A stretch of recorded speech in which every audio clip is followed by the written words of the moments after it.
Let's do it. Okay. Are you ready? Yeah. Hang on. Are you ready? No. Oh. Yes. Oh, No. okay. Yes. I'm ready now. Are you ready now? Yeah. I'm not ready now. Okay, wait. You waited too long. All right. Hold on. Okay, I'm ready. Are you ready? Yeah. And welcome. You good? Yeah, I'm good. Okay, go. The No Beginning Podcast. I'm Andrew, the Keeb nerd of your dreams. And I'm Lisa, the awkward girl of your not so fantastic fantasy.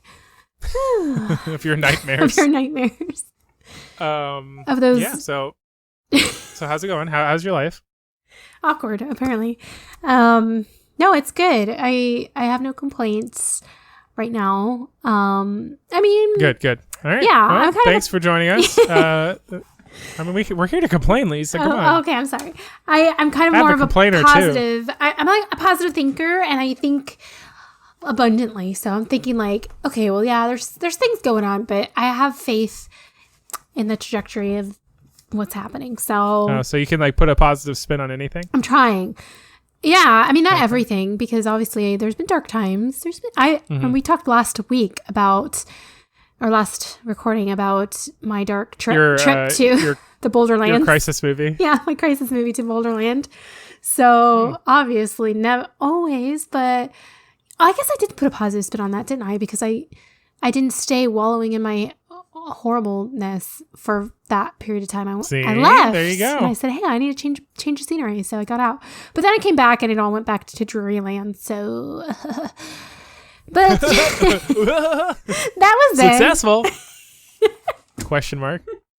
That was then. This is now. And now everything's great. So how about you? Let me ask. I busted my face, Lisa. Oh, no.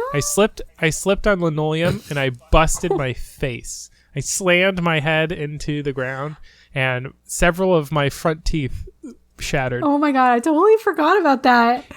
It's a great time to have a brother who's a dentist. This is true. This is true. When is it? I don't know if there's ever a bad time. I was going to say, there's really not a bad time. It's just a nice thing to have in your back pocket. It's like a very comforting thing. So, yeah. Yeah. Good for us.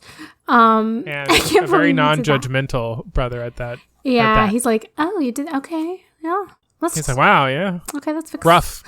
What's up? Okay, you're all good now. It's like, you were doing what now? You were dancing and fell? What?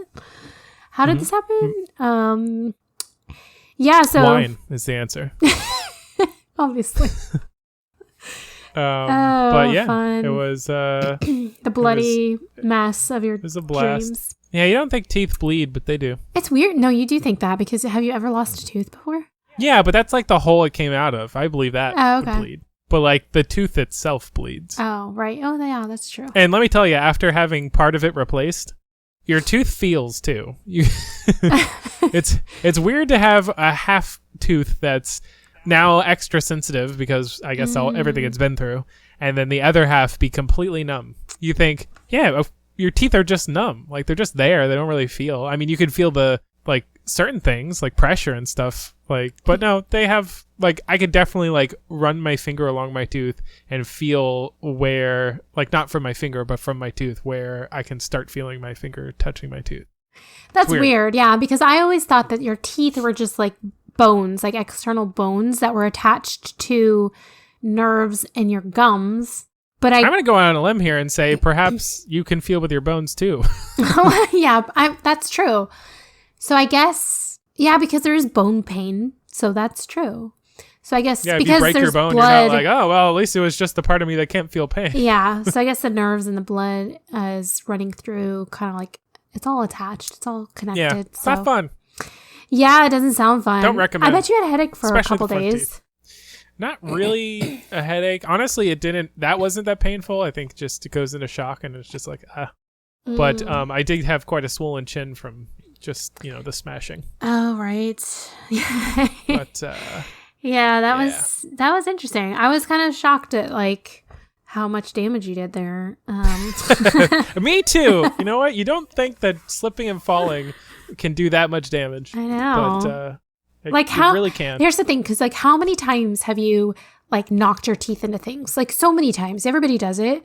Oh yeah, all the time. Is it times where I'm like, ow, that hurt. Yeah, you're like, oh my gosh, did I chip a tooth? And you're like, oh no, I didn't. Okay, well my teeth must be pretty strong. And it didn't really hurt. I just like I felt the crunch, and then I stuck my tongue there, and there wasn't tooth, oh gosh. but my mouth was dusty. Ugh. Yeah. We should put a trigger warning for all this. Like if you're like weird about teeth, don't skip ahead. I skip back and then skip ahead. Yeah. Definitely. Something like that.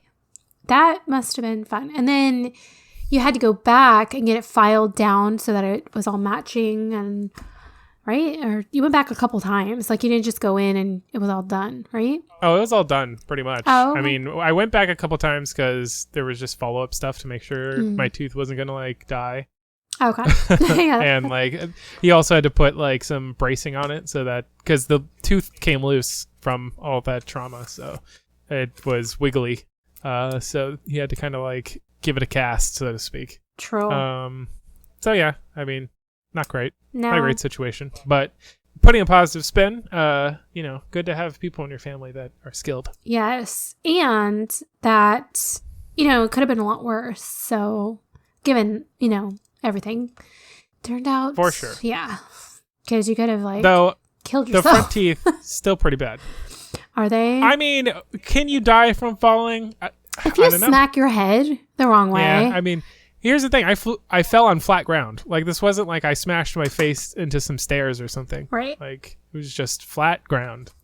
Your hands just weren't working. Yeah, they just weren't where they needed to be at that moment. They were not complying with your safety measure.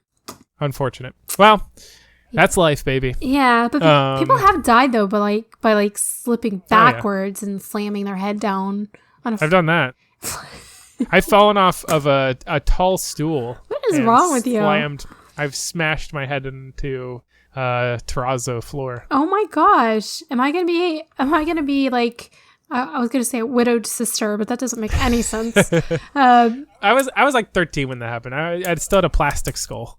So fine. Okay. Well, you were 29, 30. Are you 30? You were 30 years when you busted your teeth. So what does that say? So exactly. So it says about every 20 years I gotta watch out. Okay, the curse is so back. 20 years from now, the floor is coming to get me. Yikes.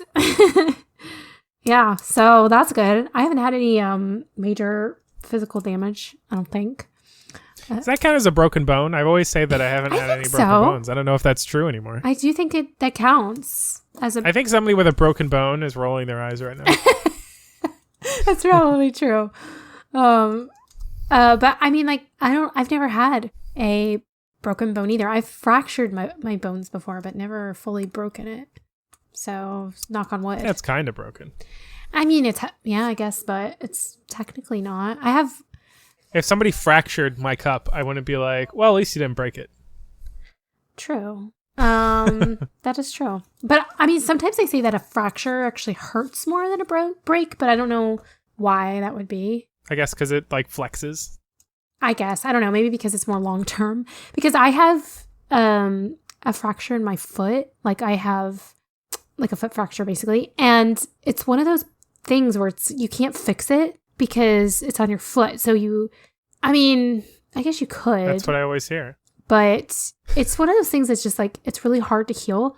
And so it's always there. And every so often it just aches so bad. And then the next day or the day after it'll feel fine again. I don't know. It's really annoying. Yeah. I'm trying to think out. Sucks. Okay. So it says, are teeth bones? That's what I'm trying to find out. That's where we got to start. This is the root of the issue. Yeah, exactly. When bones break, bone cells rush to the broken area to begin regeneration of the tissue. Bones also contain marrow, which produces blood cells. Teeth do not have marrow. So does that mean they're not? They're made of dentin, enamel, cementum, and pulp. The pulp is the innermost part of the tooth, contains the blood vessels, pulpy. Nerves, and connective tissue. I exposed a little pulp there. Ew. That's one of those words that's banned. Sorry. We gotta have a, what is that? Synesthesia? What are people that are freaked out by certain words? We had this we discussion did before. Yeah. Well, anyways, we need to put one of those warnings at the beginning of this. Definitely. Well, I can't believe you don't remember what it is. You are one. I am one. Oh, you are one. Moist. Yeah, I am with moist. Well, if you're just gonna say it like that. It's true. I see. Taking power back. That's right. I will not be afraid. So one distinction is that bones can repair and heal themselves and teeth cannot. They also don't have marrow. I wonder if marrow is what helps them heal. Teeth. Oh, that's unfortunate for me. Yeah, right? Teeth are also more fragile. Which is why it's so important to take care of your teeth. I figured that out. Yeah, so why didn't you take care of your teeth, man? Well. Yeah, anyway. The floor took care of them, let me tell you. Sure did. So that was exciting. That's an exciting update. Yeah, not the best, but what are you going to do? Hey, that's part of life. It's a story to tell. It's experience. I got so many stories to tell, though. I did need another one. Now, let me tell you something. Here's a story for you. Have you ever had cookie milk cold brew? No, but I've heard something recently. What was that? Were you telling me about this? Probably. Okay. I've been telling everybody that will listen about this. Okay, where is it? Unfortunately, it's in LA. What the? Aww. I went to a place called Home State Tacos in LA, and they have a cookie milk cold brew. Now let me, because when I saw it on the menu, I was like, hang on. I'm like, is this cookies and milk with cold brew, or is this cookie cold brew with milk? Is this cookies like infused into milk and then used to make cold brew? And that's what it is.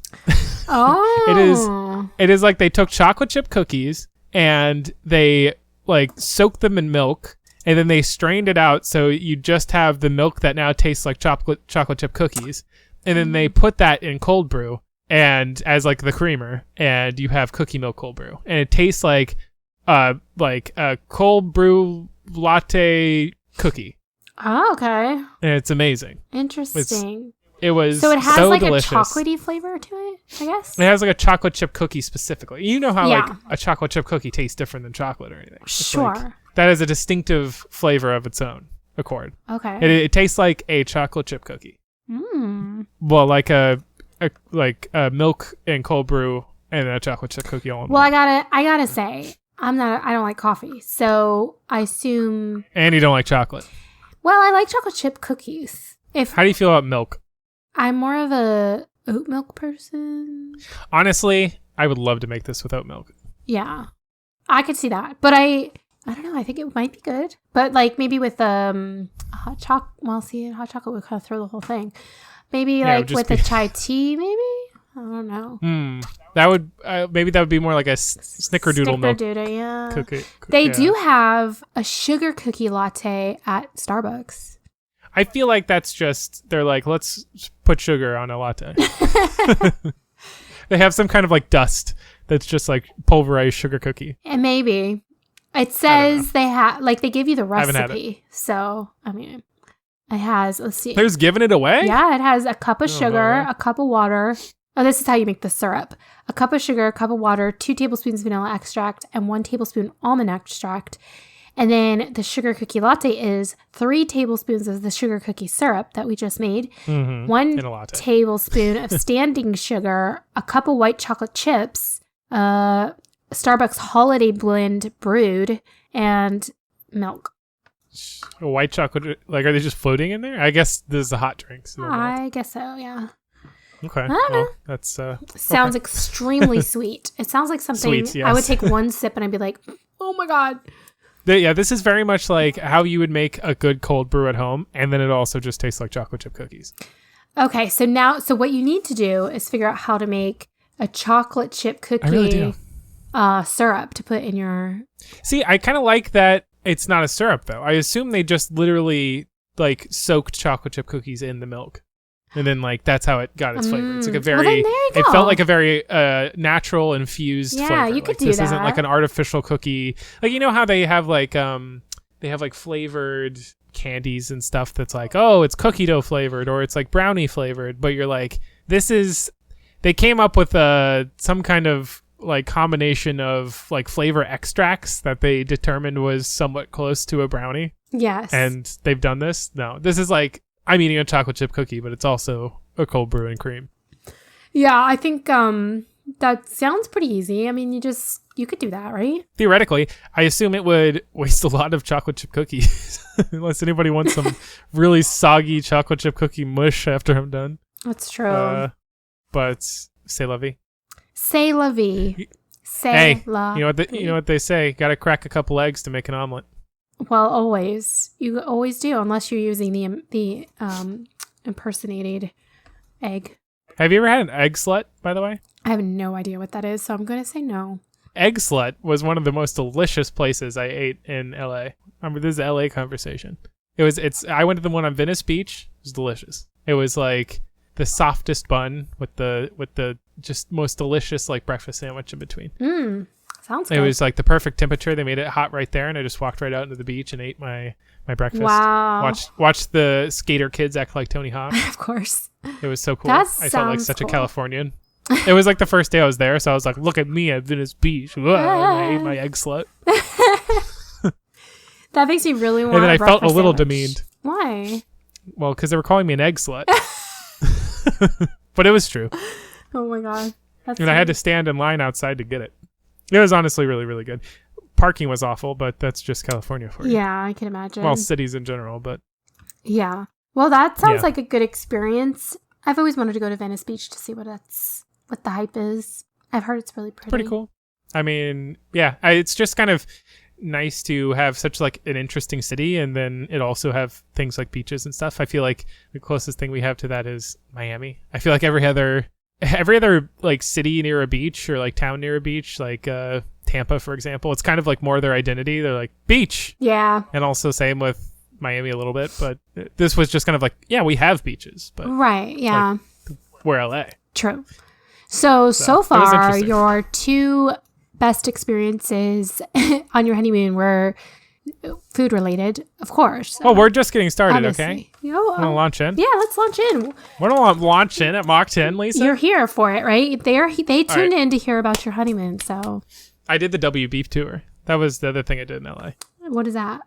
Like Warner Brothers? Oh, WB. I thought you said W Beef. I was thinking of like food. Okay. When Dixie Beef. Like, okay. We are the beef people. Beef tour. Okay. Smelled like beef. That's cool. Was that interesting?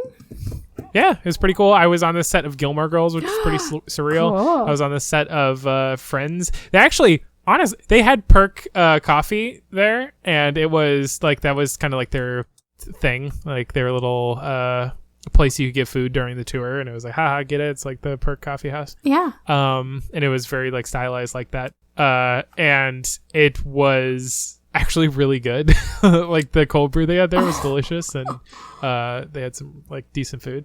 I was like, wow, this is surprisingly good. Like I assumed they would just slap some like really like generic garbage coffee in here, and they'd be like, yeah, you'll drink it because you're on this tour and this is the only place for you to get food, and it says Perk Coffee House on it and everything. But yeah, no, it was legit. And then I got to be on the set of Friends with my stuff. Well, they wouldn't let you drink on the set with it, but you know, that sounds cool. Yeah, it was cool. Yeah, it's kind of neat just to be like all up close to those props and stuff. Like they had a whole section that was like for DC and Harry Potter and stuff. And they were very clear that no touching was allowed, but let's just say somebody I was with didn't really adhere to that. Somebody you were with. Okay. Somebody I was traveling Well, I mean, like, how do you contain yourself in those situations? I'm sure that's very hard. Yeah, I mean, it was a situation where it is kind of interesting, I guess, that you always see those, especially with like the superhero movies and stuff. Their suits always look like so high tech and everything. Yeah, like their layers of, and they don't want to just do like spandex, you know. So they got like all these like, it looks like circuits and weird stuff like running up the suits. Yeah, yeah, and so it was just kind of like, you know, I guess you just wanted to see what that felt like, but obviously just kind of like rubbery acrylic, but it's weird because it looks like more high tech than that on screen. They did a really good job of making it look like something's going on there that isn't. Yeah, visual movie magic. Yeah, the visual effects coordinator or whatever specialist. Yeah, like especially like the practical effects. You know, just being able to like manufacture a suit that looks like that cool and high tech and everything, but it's really just like very breathable spandex for the, the actor to walk around and be like, ooh, nice. Yes, that's neat. Speaking of spandex, don't ever get a hole in your spandex because I have, and grows it's and grows. really annoying because you can't fix it. It's like so hard to fix a hole in a spandex outfit. Not that I have an outfit, but I have spandex. You have a whole head to toe leotard. You're like Green Man from Always Sunny. That's so funny. Yeah. So Excellent. no. Anyway, go on. So what else did you see? We did the Hobbit. They had the special effects section where you could do like from Lord of the Rings, where you're sitting at like the Baggins' table, and Cool. you can you sit across from each other, and they can make one person look really big and one person look really small through like forced perspective.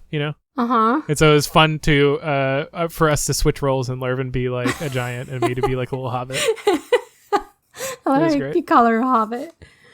I didn't call her hobbit. I said switch roles, and then I was like, oh, I see what you mean. You did without knowing it was a Freudian slip, I also called myself a giant. which you are. So that's so it's fair. I lumber. Anyways. Yeah. So yeah, I don't know. That's kind of what we did in LA. I mean, Yeah. we also just kind of marveled at the housing situation, how expensive everything was. We found like one area that we're finding like, this is a nice little like nice neighborhood that I would live in. Cause like there's obviously like a lot of like smog and garbage across most of the city. I mean, it's a nice city, but a lot of concrete and random garbage floating in the wind and just a general haze over everything that you're like, this isn't fog, this is smog. Yeah. Right. And yeah, so we've like finally found like a kind of decent area. And yeah, it ended up being like $800,000 for the smallest houses. Oh my gosh. We basically just filtered. We were just on Zillow, like, I wonder. And it was like for the like bottom tier, just like standalone house that you could buy. It's $800,000. Oh my gosh. Yeah, it's pretty wild. I guess that's so why yeah, that's everybody kind of- rents there. Yeah. Yeah, pretty weird. We found out about Ralph's though, which is like their grocery store. Yeah. It's kind of interesting. Wasn't it? Did you go in more? Yeah. We went in a few because we needed stuff. It was interesting. It was very almost like Trader Joe or even like Lucky's kind of. Oh, Like really? and they Was had that small? like they had a Starbucks like right there in the like place. It was weird. All right. Yeah, like a Target does, but it's a random grocery store. Right. Oh, okay. I mean, it was like a little bigger than a Lucky's, I guess, but some of them were smaller. I don't know. They weren't like giant. They weren't like as big as Publix I don't know, or like something. a Walmart or a Publix or like a bigger Publix. We have a pretty small Publix by us now, right? They built this new Publix. Yeah, but and they it's have like, two. I'm still confused by that. Yeah, they're across the street from each other. Are they Here in like the Orlando. same? Yeah, well, no, they one of them is doing like kind of what Lucky's was doing. So you can sip and stroll. You can buy a beer and just go around and shop. And they have like a smaller selection. And they said they thought about making it a Greenwise Publix, which Yeah. is like all of their organic stuff. Why didn't they do that? I would be. Well, I guess they kind of did. Like they said that ended up not branding it that way, but that like Alexa decided to chime in there. Okay. Alexa, stop listening. But I guess they decided to do it anyway because one of the managers there said that 80% of their stock was like organic stuff, which is much higher than most other Publix. So Okay.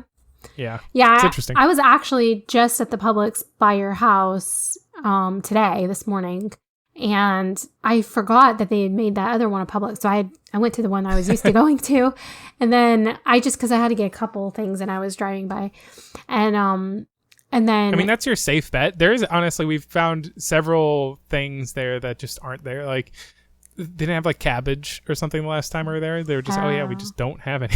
And I was like, oh, okay, that's weird. But it's kind of just like nice that you could just go right across the street and then get what you actually need. Yeah, but I it's don't like you go know. there to be like, hey, I could drink a beer and walk around. Okay, well, after this, we actually got to go to the real Publix and get all the real That's stuff. why I don't understand why they have. I don't understand it at all. But I was like, Well, apparently that's their highest grossing store in like the area. I don't know, like their division. So they, I guess, justified opening one right across the street because they're like, we have such high volume there that it's like, I guess just open one next door. an extra one. Yeah, maybe it was busy. So I mean, when I went, and it was a Tuesday afternoon or morning, actually.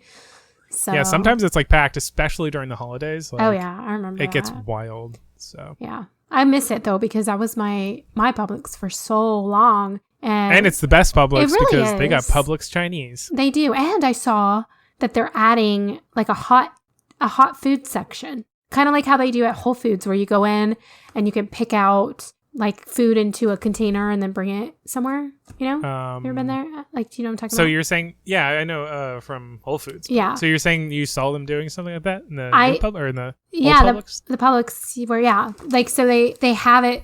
They have the bar there, but there wasn't any food in it. It was just empty. But the bar was there, and it was like... Was it the one like right in front of the Publix Chinese area? It was over there, yeah. It was over near that area. I think that's just the salad bar. Oh, they have a salad bar? Yeah, they've always said a salad bar. Oh, I don't remember there being a salad bar. Well, okay. I mean, salad if you want. Well, that's... I mean, they kind of have a hot food section with their, like, the bakery. Like, the deli, like, where you can get, like, the rotisserie chickens and stuff. And, well, yeah, like, they also have, like, mac and cheese, mashed potatoes, like, that kind of all stuff. All fried stuff, though. They don't have, like, nice healthy... Yeah, it's not super healthy, but it's, like, you know, it's, like, down-home Southern food. You're at Publix. Come on. You're in Florida. What are you thinking? Yeah. Some, like, collard greens smothered in butter. What do you think? Yeah. So, gosh, but every time I drive past that Publix, I think, because there's that PDQ there too. And there's only one thing I like at PDQ, and they took it off their menu a couple years ago. Chicken.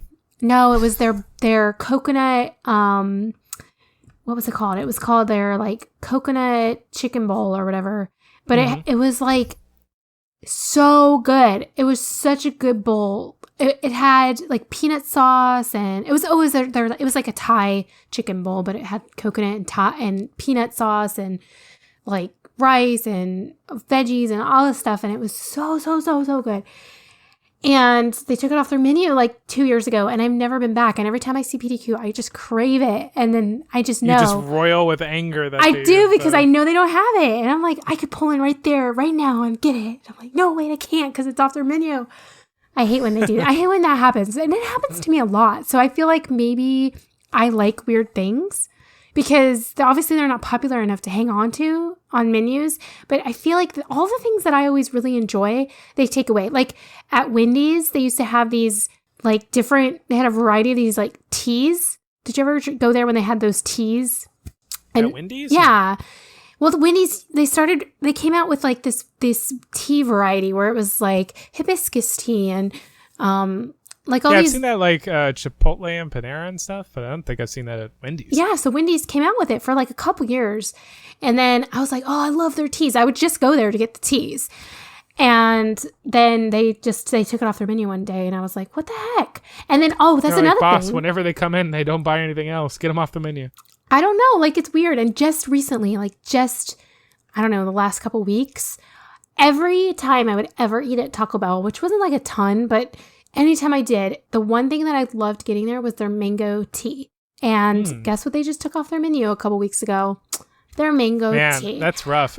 Taco Bell rarely takes stuff off the menu, but lately they're on a streak. I know. Oh, and before they took off the potatoes, right? They brought them back, of course, because there was an uproar.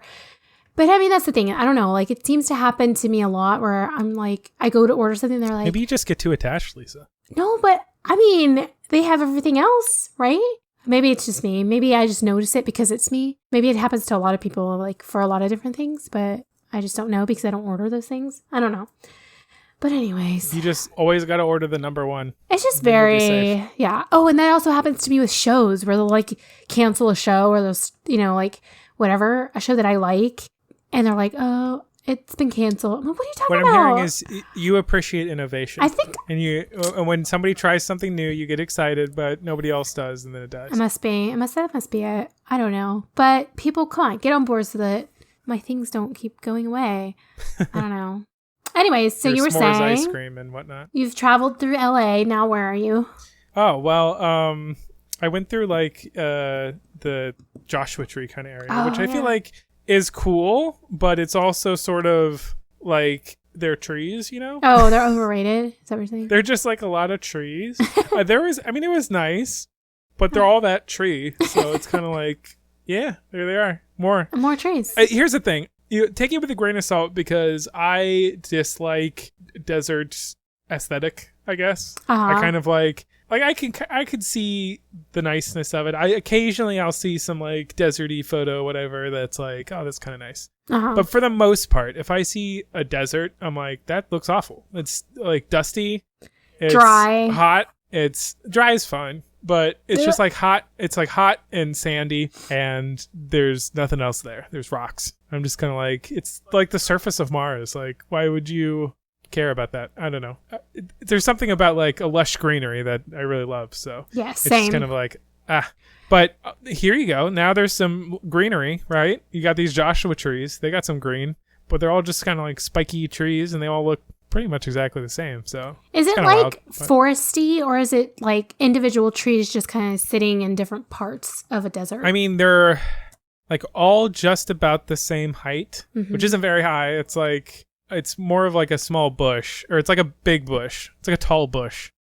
But, or like something like a cactus with a lot of arms. Oh, okay. Have you ever seen a picture of a Joshua tree? I don't know. I'm sure I have. They're just kind of like a spiny tree. And they're kind of cool look. They are cool looking, but I mean, when you see like fields and fields and fields of them, it's like, all right. Eventually, you're like, okay, this is it's a lot. This is redundant. And then they actually did have like a little cactus garden at the end of it, which was kind of at least something different. It was like, oh, this is kind of cool. Yeah. Marvin loved the whole thing. I mean, she thought it was great because she loves a good desert aesthetic. You know, it kind of looks like a palm tree, but a weird, a weird looking palm tree. Like in the way that's kind of like spiny and it's like a palm tree and a cactus had a baby. That's what it looks like to me. Yeah. Yeah, you're right. So I mean, you know, that's fine. But yeah, I don't know. I did experience one of the most beautiful things ever, though, while I was there, which was when the sun goes down. Oh my God. That's the thing. Look. Desert sunsets. Here's the thing. Screw the sunset. Okay. How dare you? It was when the sun was completely gone, and we didn't like plan this, although we were excited about the international dark sky kind of thing. We didn't plan this, but it was like we went during the darkest time when there was no moon. It was like completely black up there, and boy, was it awesome to see like the whole galaxy. Like out there in the desert where there's like no lights or like any kind of like air pollution to like block it from you. Like you could see the entire, like here's the thing, I don't want to overstate it. Like you see some photos that you're like, oh my God, like your eyes would be assaulted if you went there. Like it's like blasting out of the sky. It's not quite that. It's like you have to let your eyes adjust to it. But it's like as you stand out there, your eyes slowly come like more and more and more into focus to the point where you're like, oh wow, there's kind of a lot of stars up there. And then you're like, wow, there's a lot of stars up there. And then it's just like, it just starts like appearing. It's like a weird like illusion. It just like starts coming into focus and you can like see it in the sky.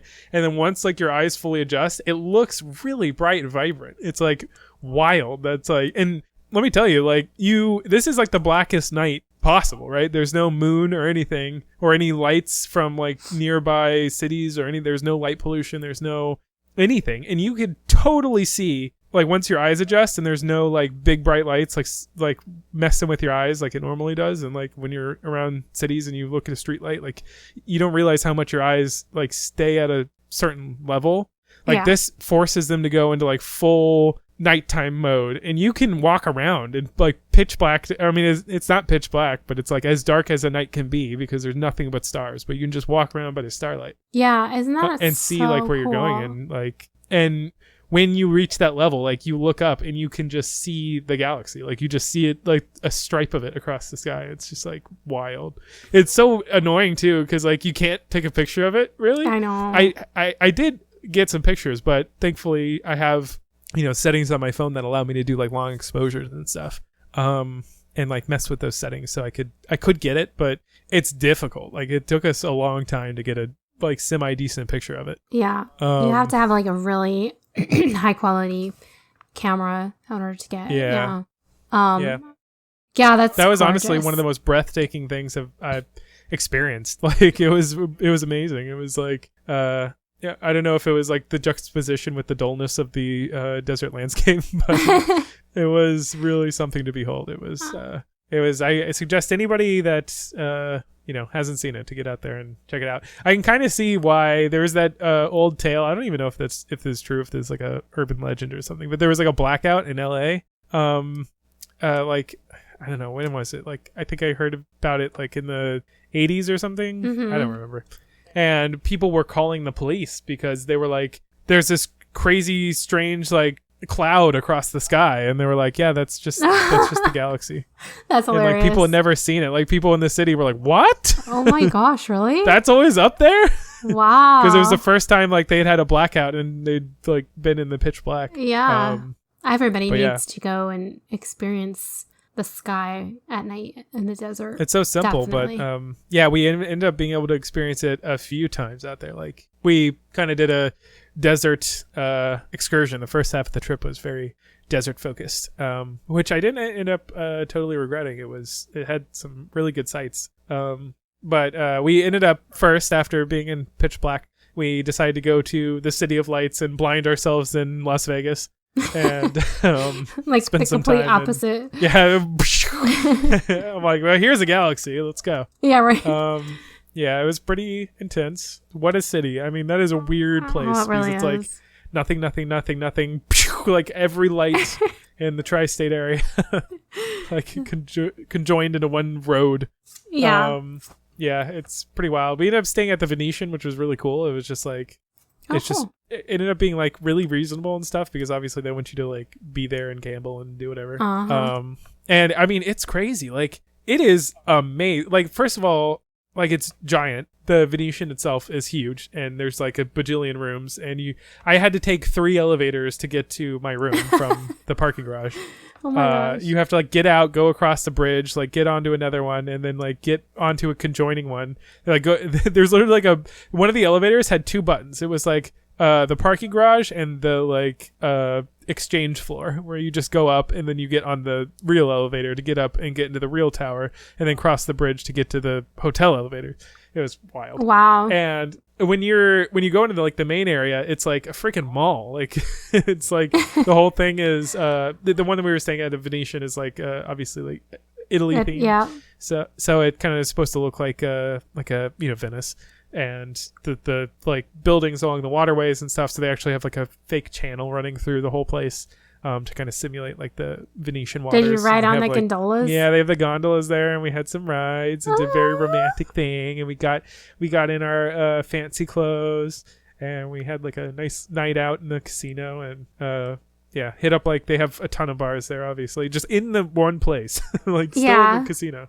We went bar hopping to like 4 different bars or something. And had like different drinks and stuff, and we kind of checked out the casino area. I had no interest in gambling or anything, but oh man, they still allow smoking in there, and it was a bit offensive. Like I've obviously experienced a lot of cigarette smoke in my life, but it's one of those things that kind of punches you in the face. True. But so, and it also is sort of like, I mean, I guess I expected this. It's like one of the, the Jason Bateman meme where he's like, I don't know what I expected. But it just kind of like seems sort of like depressing and sad to watch people gamble there. Like, I know. Like everyone's just, it also probably wasn't helping that I was there on like a weekday, because like I'm on my honeymoon, I don't care that it's like a Tuesday on a casino. But everybody else there during that crowd was just like, they look like the most miserable individuals that were just there. Most people were just at like the penny slots or whatever, and they were just hitting that button over and over again and like downing drinks, and then going back up to the bar, buying more drinks, going back to the slots, and it was just like, what are you doing? Like, they don't look happy at all. They don't look like they're having a good time.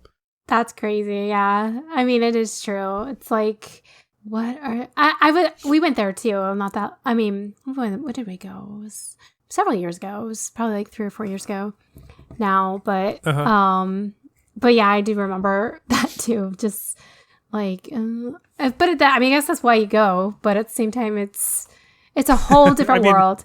But I can see having like a big blowout experience of like, going to the roulette and like just deciding to blow like $500 just to like have that experience or whatever.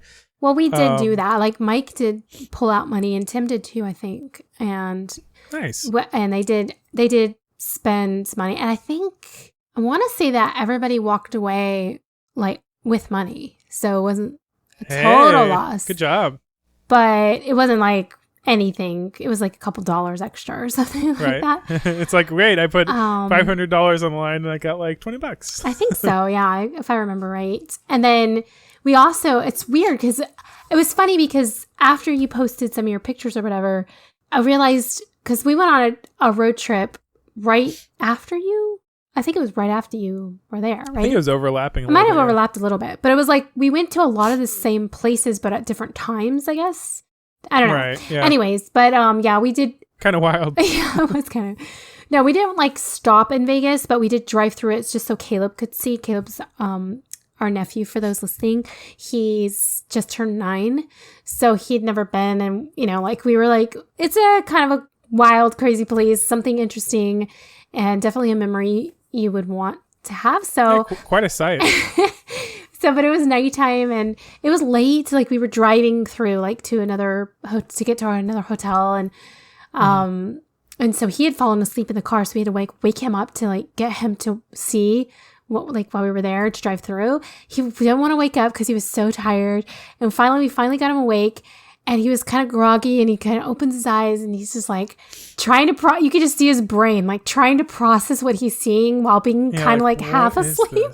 And like as we're driving through it, he's kind of waking up more, but he's normally a pretty like outgoing, chatty, very active child. Like he's not like a quiet child. So but the whole time he was just like so quiet. Like he couldn't even like talk or process or like. And so it's an assault on the senses. It really especially was. After just waking up. And you could just see his brain just trying to like figure out what he was looking at, and also be excited, but also he was confused. And it was just watching it through that perspective was just funny, because we'd gone before, like I said, a couple years ago, but then like going again and watching his reaction was so funny.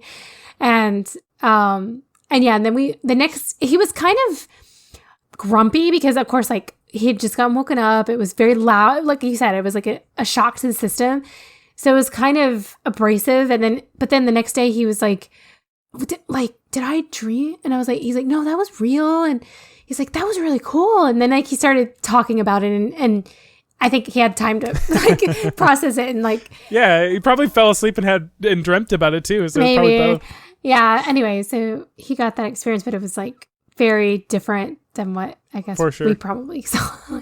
After having come straight there from experiencing so much of a more majestic and subtle light show, I feel like I can appreciate that kind of like stunned silence when you're seeing it. There's that one street that intersects where it's almost like it's kind of like got a Times Square vibe to it, where it's almost like all TV screens. Like the whole intersection is like a bunch of like Coca-Cola ads and like crazy stuff. It's just like full like side of building, like pictures of burlesque dancers or whatever, and you're just like, oh my god, like this is insane. Yeah, so bright. Like it's like daytime and it's middle of the night. Yes, it really is a place that you could spend a little bit of time, but I don't know. Like there's people that live there and obviously work there and go there every single day. Surprisingly for me, I mean, having not gambled, it was probably one of the cheapest cities that I went to that whole time. Really? Is that so? Yeah, I didn't. Honestly, the stay in the Venetian wasn't that much more than like any of the other Airbnbs that we went to, because I mean, obviously they got a bajillion rooms there that they just want to fill on like a Tuesday night or whatever. True. And yeah, I mean, they had like free parking and everything. It was just like so much. So it's something I really take for granted in Florida, but that is few and far between in the larger cities. That's true. The parking, California and that area. Yeah, so. That is so true. Yeah, it's pretty wild. Cool. So you had that neat experience, and it was kind of your fancy, romantic, like date night stuff. And then so it's pretty classy, pretty nice. And then we went out to the Grand Canyon from there. We honestly didn't originally intend on doing that, but before we left, we realized it was just so close. So we ended up hopping a skip over there one day and just kind of like spent a day over there and went out in the skywalk. They have this like I think it's run by an Indian reservation. And yeah, it was pretty cool. It was just like they have like a glass walkway that goes out over the Grand Canyon, so you can actually walk out into the Grand Canyon and like look down. Yeah, I've always wanted to do that because we've never done that. And I remember when they built it, and I was thinking like, oh, that'd be so cool. Yeah, it was pretty cool. They are pretty. They do that gambit where they don't allow you to bring your phone or anything out on there because they're like, we don't want you to drop it, and then they'll have a professional photographer take your photos, and then you have to pay for them. Okay. So it's one of those situations. I if you ever want see. So those memories, they get you. Yeah, they do get you. Okay. But it's going towards the reservation, right? It's nice. We must never go on that side or something because we've been a couple of times and I don't know, like we've never done it, and I don't know why. Yeah, my wife, who's very terrified of heights, was quite a moment of conflict. Oh, really? Yeah, I can like, imagine. This is super freaking cool, but yeah, also, I don't think I could get Mike out there because he's like that too. He's like, I mean, it was a little disconcerting even not being afraid because you just look down and there's nothing below you. I mean, you're just hovering over. You have to kind of trust. You can tell it's glass, but that's true. But you have to kind of trust that the engineering. And there's all the literature like on the line to go out there. They have all these info and facts and stuff about how like there's the glass is like this ultra high tensile like bulletproof glass. Yeah, but you got to think like you trust bridges with no problem because you can't see through them, but like exactly, it's the same thing. It's just you can actually see. It's like they just happen to make this one with a material that is see-through. Yeah, which I guess is probably part of it. They're like, yeah, but if you can see through it, it's not as sturdy. It's like, I don't know. It also doesn't help that it has a little less traction than you'd probably like because it's glass. And then there's also just the way it's constructed. There are like little gaps in between each pane, like not enough for you to like nothing to happen, but like probably the width of 2 smartphones or something, Right. So it's a little weird. I don't know. It's just like it feels kind of like not as, I guess, put together and stable as somebody who's terrified of heights would want. But I'm not saying like it looked rickety or anything. Like it was made out of like steel and everything. Like it was very sturdy. But right. It just there those little weird like things kind of like, I don't know. It's like a mind worm. You're just kind of like, what if something happened? What if one of these plates shifted? Anything could happen. That's true. Yeah, so, but super cool. Never been to the Grand Canyon. Cool. Got some good views. Hiked around. There weren't like a lot of trails and this sort of thing, but there was that was fine because we only had like a day there anyway. Yeah. So yeah, just kind of walked around. Fascinating. Neat. Got some cool photos on the Sky Bridge and everything. That sounds fun. Yeah, and then we went back to Las Vegas and finished up there, and then we left all that debauchery and sinful behavior and went out to the remote desert and visited a alien brothel. You went to an alien brothel? Yeah, it was an alien brothel. Whoa. Well, it was actually a gas station. That's why I was there, but it just happened to be an alien brothel as well. Okay. It was also a gift shop for Area 51 and a diner.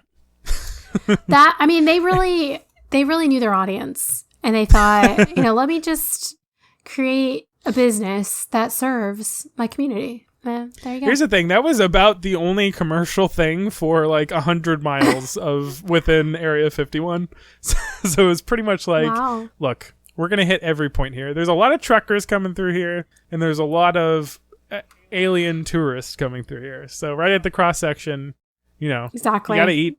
That's number one. You got to appeal to everybody. You got to get freaky with some aliens. That's number 2. So there you go. Yeah, it was quite an interesting experience. We actually did quite enjoy the gift shop for Area 51. It was so like corny, funny, and like absurd.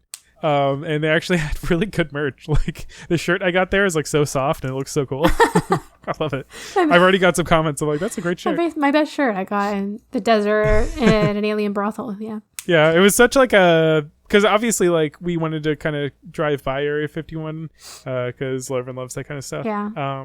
But you can't like go to Area 51 right. obviously. Like it's high security military facility. So we weren't really like planning on doing anything other than just being like, hey, we're nearby. Look at that. Cool. So it was kind of surprisingly fun little respite. Yeah. I didn't tell her. Like I was driving up there and I was like, hey, we're just going to get some gas here.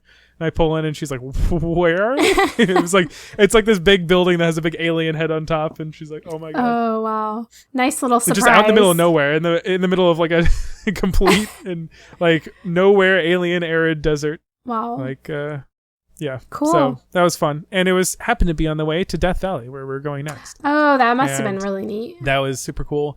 I've been there before, but yeah, one of the like most inhospitable places on Earth. It's like really low. It's the lowest point on Earth. Yeah, on Earth. And it is super hot. One of the hottest places on Earth. I think it has the record. Wow, really? And yeah, it was very hot. I think it was like 122 while we're there, but Yikes. It's even hotter. No, thank you. Yeah, it was pretty nuts. I mean, it's funny there. I think there's an Indian reservation like inside of it, so there's actually like they've kind of terraformed like a little area and made it like a little like oasis. What? And they have like a little resort there. I don't know who would stay there. No but way. They have like a little Death Valley resort among like one of the most inhospitable wastelands you've ever seen in your life. When you're driving, it's just like, you know, tons of signs about like if you break down or something, like where to like find help. Yeah. Oh, that's terrible. But it was super cool. Like we stopped at like some dunes and stuff that like look straight out of Tatooine. Yeah. That is cool. There's this cool effect of some of the mountains there, like I guess the deposits, like the mineral deposits on them, end up creating like different colored sands. So the mountains actually, like the peaks there, there'll be a couple peaks in a row and they'll all be different colors. Like the face of the mountain will be like, one will be like green, blue, red. It's like the weirdest effect. Yeah. It's like a little like rainbow mountain range. That is cool. So that's pretty cool. And obviously went to like the lowest point, the basin, where it was like salt flats, and there was just like straight up like salt on like crusted on the ground, like you just walked over salt. And I still have some salt like stuck in my belt and stuff. Oh, really? Because I took a picture laying down in it. Oh. And it's like just the pressure of me like laying directly on spikes of salt, like really pressed it in there. It's like you know when you've let something dry after being in the ocean, it has those like rings on it. Oh, yeah. There's like salt rings. Right. Yeah, it's like that kind of thing going on. Was that where it was really windy? Or no? Well, there was at one point we took a picture at the top of one of the mountains on the edge of the valley. And it's pretty windy there, if that's what you're talking about. Maybe. Like up there on the like peak of it. But did you eat the salt? Yeah, I took a little fingerful. Ew. What do you mean? Did it taste like regular salt? It's natural formation. Yeah, it was just like table salt. No, I know, but I was just like, would you do that with table salt? Eat it? Yeah. I mean, sure. If it was like... A fingerful? I mean, yeah. Okay. Why not? Okay. To each his own. You ever sprinkle a little salt on your tomatoes or something? Get them nice and... Yeah, on my tomato, but not on my finger and then lick it. Okay. It's just salty. I don't know. So, it tasted like regular salt, though? Yeah, like table salt. It's fine. Okay. I mean, you guys saw some salt flats too, didn't you? Yes, we did. We saw... it was much different than yours, though. It wasn't as... It was actually, I think, cold, if I remember right, when we were there. Oh, yeah? So... What a weird experience. Yeah, it was near Salt Lake City. I can't imagine it not being, like, roastingly hot. Yeah, no, it was the Great Salt Lakes in Salt Lake, like near Salt Lake City, and it was kind of like just white, and it looked like a white desert that had veins. It's kind of what it almost looks like snow, but also it's kind of like veiny and also spiky. Yeah, very spiky. Yeah, it's weird. Yeah, like they form, like, for anybody that doesn't know, like little almost like stalagmites, like little, like, I don't know, spikes that come out of the ground, like little formations. Yes, and they're very hard and like crunchy. Yes, and we drove on to ours, like you could drive on it, and I was driving at the time when we got there, and so we had like a expedition car, like truck, and so I took it out there, and they were like, go faster, go. I'm like, you don't understand, like this is this is really like bumpy and this is hard. It's not like sand. It's really hard. And so anyway, so I sped up and all of a sudden I'm like so vibrating this car. I'm like, oh my gosh, I'm going to break the suspension on this car. So we ended up stopping and getting out and they're like, oh yeah, it is really, really hard. And it was like terribly hard. And of course they all tasted the salt too, but So you did. I didn't want to because it's like, it's salt. I don't know. But it's like, it's fascinating that it's just like naturally forming on the ground. I guess so, but I don't know. I didn't have. To be fair, there was no signs or anything on mine, so I took the real risk. I was I have no idea what this is, but it looks like salt flats, so I'm going to taste it. And I was like, that's salt. Yep. Yeah. I mean, I assumed it would taste like salt, but I didn't have any interest in tasting the salt, so I was like, eh. But yeah, it was fun. It was cool. It actually was a really cool experience, and we got there right near sunset, so we were there during the sunset and after. So that was pretty a cool experience. It was really beautiful, I guess. It definitely was not hot like yours. Yeah. No. For sure. Yeah. It was probably a very different. Honestly, there is no other place on earth apparently that is as hot as that place. So there was still Instagram influencers out there walking out into the salt flats taking glamorous photos. Really? Wow. Yeah, there was a guy hefting all his like professional photography equipment and this woman in a flowing dress like walking out there. And I was like, wow. Of course. Got to get that gram, I guess. Got to get that gram. Influencers in the wild. Have you ever followed that account or seen that account? Where it just like, it's like pictures of people getting pictures taken of them in the most ridiculous circumstances. Yes, it's pretty funny. Yeah. You definitely get a few of those in San Francisco. I'm sure California is like really big on all that. Oh, yeah. I mean, honestly, it was kind of nice at times because almost everywhere we went, anything that's like remotely a site or something that you'd want to take a photo of, there's some influencers there like taking photos there. Yeah.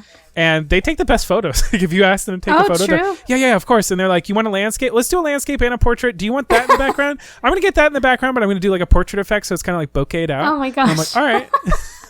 How nice. That is true. That is a bonus for sure. I'm like, sure, get all those. I have like a whole gallery of like professional photos now. That is funny. Yeah, it's pretty good. Oh, they were called Bonneville Salt Flats. What did I say? Salt Lake Salt Flats? I don't know. Yeah. Something like that. But they're Bonneville Salt Flats. But yeah. Fun. Yeah, so we did more of that. I rolled in the dunes and sand. You'd be surprised how fine that sand is. It's not like beach sand. No. It got everywhere. I ruined some headphones. They got deep in my like all the crevices of my watch that's thankfully waterproof, so it didn't quite penetrate it, but it was like to the point where it was just at every crevice and I just had to like pick it out. Oh my gosh. Yeah, it was a kind of a poor decision. It was in every pocket. Like I literally rolled down one dune. Like just as like a meme. Yeah. It was, my skin was coated in, I was like coated in dust and sand. It was it was just like under my beautiful ring that my wife got me. It is a beautiful, gorgeous ring, by the way. She got me a ring of dinosaur bone and meteorite with a gold band. No way. It's freaking awesome. Really? Yeah, it looks Have I super not cool. seen it yet? I guess not. I don't know. I never. Gotta come check it out. Yeah, I gotta see it next time I see you. Was that anyways, it was in my ears. I was like picking it out. Yeah, it was. I was like, oh my god. Was that this was the decision. I wouldn't undo it though. No, true.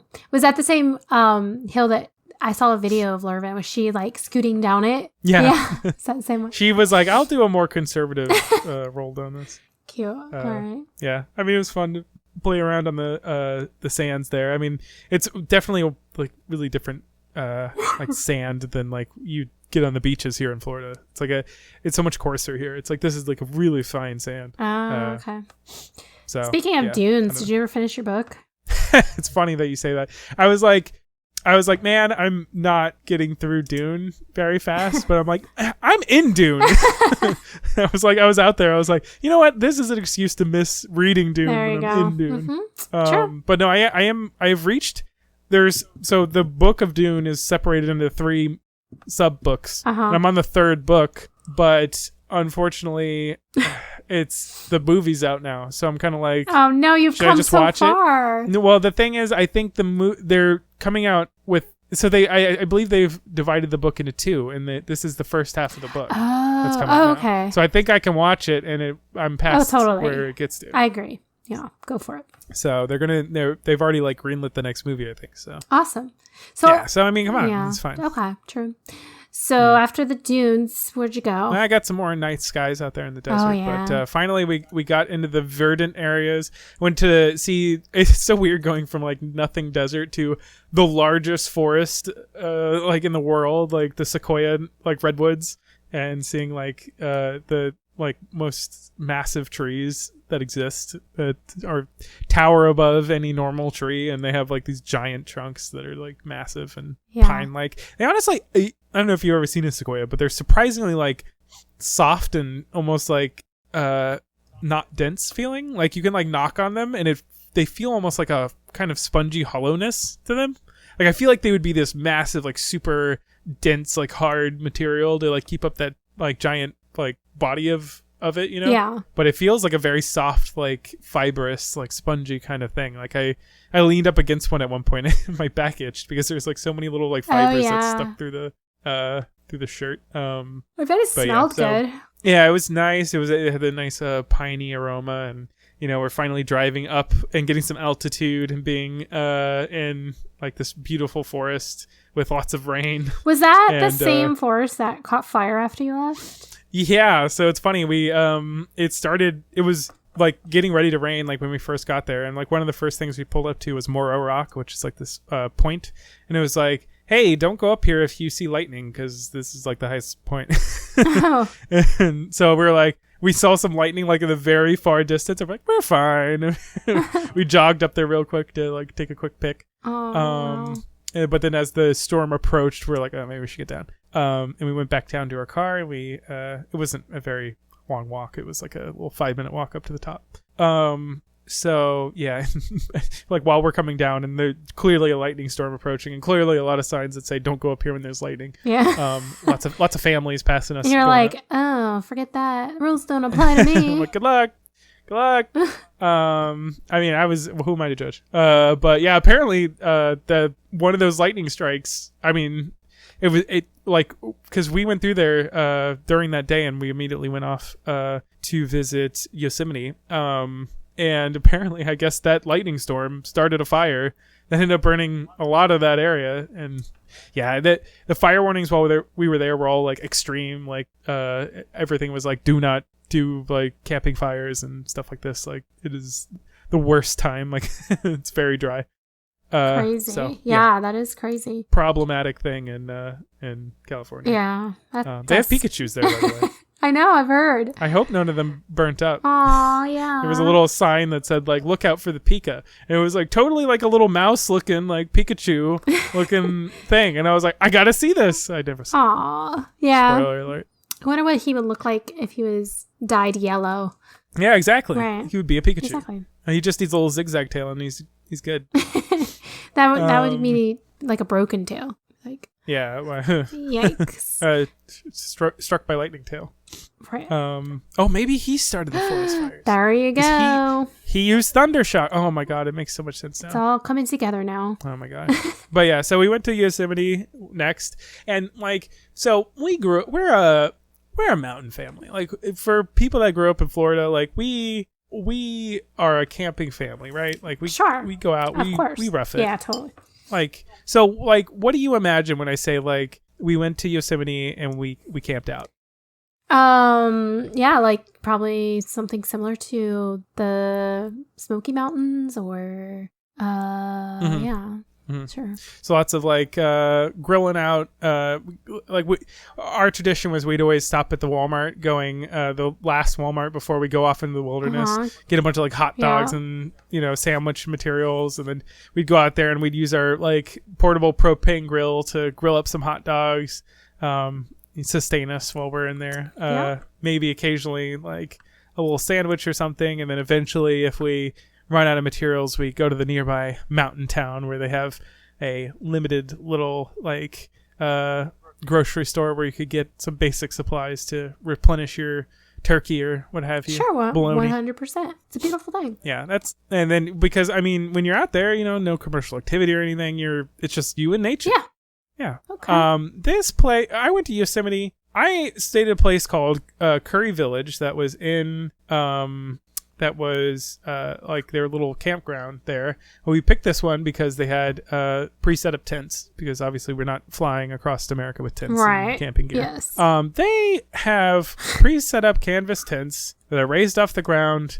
You can get ones that are heated. You can they're basically a hotel when you go in there. They have beds that are all nice and turned down, and they have a little rack with towels and different stuff. There is a communal bathroom, but I mean, it's got showers and everything.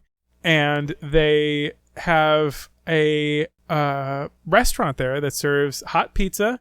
And we're not talking like I'm not talking like cafeteria style, like crappy pizza. I'm talking about like quirky things like margarita balsamic vinaigrette like pizzas. What the heck? Artisan pineapple barbecue with shallots on it or something. That sounds amazing. And then right next to it is a bar where you can get all kinds of like local craft brews, like porters and like IPAs and stuff. Wow. This is like straight from the tap on draft, like pretty reasonable prices. What the heck? And yeah, I mean, you could just sit out there with like on the picnic area, like in this valley of Yosemite, and which is one of the most like impressive places to be, because it's just like you're surrounded by like cliff, like straight 90-degree drop cliff walls on like every angle. Oh my gosh. So it's just like you're walled in. It's like you're protected by like you've seen Attack on Titan. It's like you're in like you're like in one of the villages like behind Maria Wall. Wow. And you're just like seeing the massive walls that are like bordering you in, and you're just sitting there like drinking a porter, eating a pizza, and it is just like the most chill experience. They have like, yeah, I don't know. They had bouldering classes there. It's funny, we were talking about that last time. They had people bouldering like on small boulders that were nearby. It was near enough to the bar that we were sitting out there on the patio, like watching these guys go up, and the people at the bar would cheer every time somebody would make it to the top of the rock. And the people always like look surprised. They turn around like, oh hi. They didn't realize they had like an audience. Oh my like the whole bar was watching them like climb up the side of this rock. Yeah. With all their like very official rock climber gear and everything. Yeah. And helmets and pulleys and pins and everything. So neat. They had a grocery store there. It was wild. Wow. Did you stay there like one night or a couple nights? I stayed there a couple nights. Yeah, and it was great. I mean, we went to they have a like kind of like Klingman's Dome in Smoky Mountains. They have kind of a point that you can drive up to that gives like you a really good overlook of the entire valley. We drove up there and had a pretty cool view and everything, and experience coming on the way down when we ran into a bear cub that climbed like on our car. Like it actually like came over to us and like put his paws on our hood and like pulled himself up for a little look. Yeah, it was pretty nuts encounter. Like coming from places where I know like a lot of people try and go to like the Smokies and stuff to see bears. Yeah. And just so often that does not happen, and people get so disappointed, and to have the situation where we just like came that close, close to one of them, we're just like, hello. Wow, cool.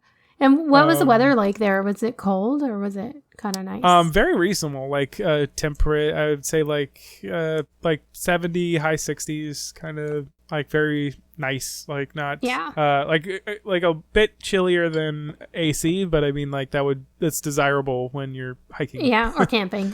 So yeah.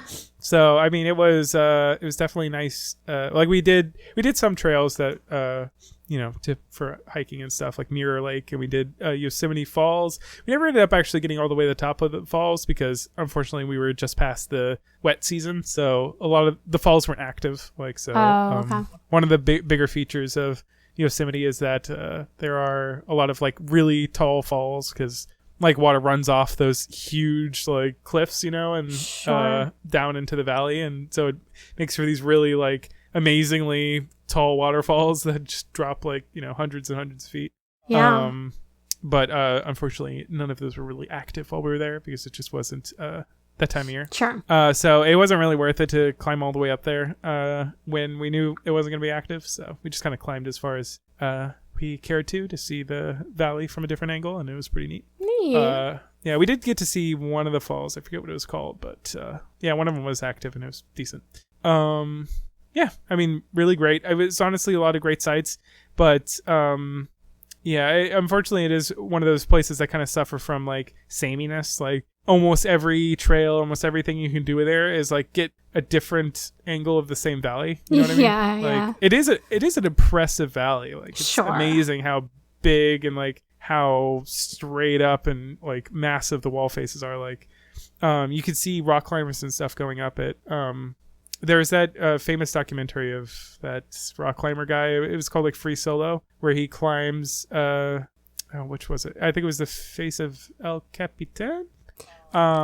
Yeah, without any assistance, like free climb. It's freaking crazy. But yeah, you can see, so it's like it's super popular for that kind of like rock climbing and stuff. Yeah. And yeah, you see people, I mean, barely. You can barely make out people like on the face of the rock, like rock climbing, and they look like smaller than ants, just like the smallest like speck on the wall. And you're just like, oh my gosh. And it makes you realize like how massive these cliffs are. Yeah. And yeah, I mean, it's wild to think that, you're in like such a massive place, right. But that splendor kind of wears off after like a day, and you've seen it from like 30 different angles, and you're just kind of like, okay, it's time to move on. It is a lot of rock walls, but yeah, I heard there was we were next to a tour guide while this was they were like touring somebody else, and he said that I guess part of the cliff wall, like the face of the wall, like sheared off a few years back, and and like it ended up falling. Like it was a massive, like it was like a building basically falling off, like a skyscraper. Oh my gosh! Falling off of the cliff wall, and it ended up like crushing some people, and they ended up finding. Yeah, they found like the body of this guy, like, and he was in a position where he was like protecting his wife, essentially. Aww. And it's like it's amazing to think like there's obviously nothing you can do in that scenario, but just to think that you would like try. Yeah. A building's coming at you, and you're just like, right. It's awful, but I mean, it's oh my kind gosh, of a can you imagine? Tidbit. How did they even? Yeah. I mean, you'd think he'd be a pancake. What? Yeah, I mean, I don't know. It's hard to say. Have you seen those people that are like that do the rock climbing, and then they camp on the side of the? Oh yeah, that's the guy was talking about that you can't make it up in one day, so they like pin up a little like platform to like lay on and sleep up there. Oh my gosh! Like basically on like a little shelf on the side of like the most massive drop. Talk about afraid of heights. I mean, yeah, I mean obviously you tie yourself. I know, but like, wall, what so if you even if you like roll off at night, like you'll be just hanging from the ropes. I guess so, but I mean, you have to just trust that that's anchored really nice. I mean, I guess at the point that you're doing that, you're well past being afraid of heights. I guess, yeah, that's true, but I don't know. You're right. I guess if you're up there at that point. Yeah, but to imagine like letting your guard down in such a situation. Yeah, I mean, sleeping is a very vulnerable place to be. So it's like on the side of a mountain. Yeah. And I mean, I guess you don't have the fear of being killed by anybody up there. Yeah, like a wildlife or any people. I mean, honestly, it's probably one of the more safest places to be. Unless it's like a eagle or something coming at you. Yeah, and I bet there's probably like snakes or something that get up there in those. Oh my gosh, no way! Really? You think a snake would climb that high? Unless they live up there already. They might live up there already and just in the craggles and stuff. I don't know. Oh my gosh, crazy. Okay. Hard to say. Wow. Okay. But yeah, so that place is pretty cool. Yosemite, recommend it still. Even if you recommend it for a day. Yeah, probably. I mean, unless honestly they had like a lot of really cool sounding trails and stuff, and I like the Yosemite Falls and stuff like that. Like I like the trails. It was just more like I guess some of the sites were just kind of like samey. Yeah. But if you're in it for like just a challenge, because they were more intense and challenging than like the ones in the Smokies, because you're going pretty much vertical. You're going up a rock wall, so it was like very high incline and long trails. Okay. So there was so if you like a good challenge for hiking and stuff, like it's a great place for that. And obviously if you're a rock climber, like it's amazing for that. So true. Yeah, I mean, yeah, it's got its draw, but if you're just in it for sightseeing, it's like probably a day's sort of situation, day or two. Because there is some like different sites, like if you go down the trails and stuff for like Mirror Lake or like to see the waterfalls, they're a little unique. But and they also have some redwoods and stuff there in the in Yosemite, so that's cool. Cool. Yeah, I like that stuff. But then we went on to San Francisco, which that's my beat. I mean, I like. Don't get me wrong. I love nature. I love being out in the nowhere. And there was very expensive parking in San Francisco. I bet. But I love that vibe. Like being in San Francisco is like that is a city with a lot of personality. Like in a way that being right from LA, it's like so much more. And even Las Vegas. Like Las Vegas has kind of like a facade personality. Yeah. Like, you know, when you meet somebody that looks interesting but they're kind of fake. Yes. Yeah, it's like a superficial.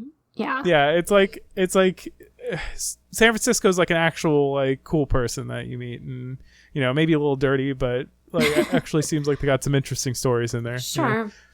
Yeah, it has like just a lot of you know, obviously it's got that really interesting architecture with like the townhomes and stuff, bay windows and all. But I mean, even like they have several suspension bridges, not just the Golden Gate. Right. They got the you know, the bay there with Alcatraz. They got the wharf and everything. And we stayed in like Union Square, which had like it's kind of like central downtown, just so that we could have good access to everything. Yeah. And yeah, a lot of like kind of like cool like bars and stuff. We we were right next to this place, Boba Guys, that had like delicious boba that we could get all the time. Yeah, got some boba. Got your boba. Look, hey, if you're going to, they were speaking your language over there. They're like, if you're going to California, especially San Francisco, you gotta be into the Asian culture to really appreciate it. hey, I can get on with Asian culture. I can't get on with a tea that's trying to kill you every time you take a drink. I had boba today. I had boba right before we